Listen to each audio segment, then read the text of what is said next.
Hi, patrons. This is an add-on clip because in the demo video that I did, that I'm adding this onto, I was concerned that the figure stencil centerpiece of the watercolor pastel would be too dark. And I was right. All I had to do was set it up and look at it again, and okay, I have to change it. I have to do something more to this because it just stuck out like a sore thumb. I mean, I like the idea, but there's a lot more that I had to do. So I am going to show you what I did to it. And okay, so just for starters, this is what I did, but I want to explain.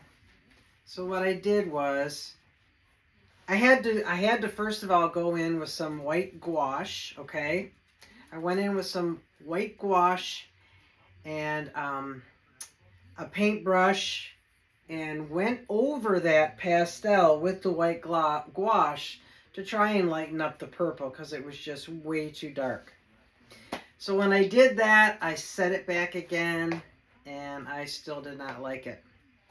So I said, okay, I don't want to keep going it over and over with gouache because it just, I needed to break it up because just having that stark solid there right smack in the middle was just, it was an eyesore. So what I did was, most of this is just checks or squares and circles. So I went into my stencil box and I found a stencil of squares this size, and I started laying it down over the figures and using my Stabilo pastel pencil, went in and started using the pastel, filling in the squares, okay? So when I did that, again, I realized it was just too smack in the center. There weren't blue squares anywhere else. So what I did was I started trailing them off, and like how I added, different sections of green, different sections of yellow throughout the piece, I knew that I had to do the same thing. I know I did it here with the pink circles. I did it up here. I did it down there. And then I did it here. And then again, I don't even know if you can see it, I did it up there. But this is in reverse, so you guys aren't seeing it the correct way. When I do the editing, I'll flip it. But so I had to do that. Right now, it's not reading to you guys correctly because it's not flipped. But I'm going to flip it. Well, no, when you see this, it will be flipped. Trust me. Okay. So then, when I did the blue squares, I looked at it, and they were kind of, they showed up here, pretty much, but then in the other areas, they were kind of getting a little bit more lost than I wanted them to. So what I decided was, since these were the purple and the blue here, I decided to outline the blue squares using the same dioxazine violet color that I did in the two girls. So that's what I did with that.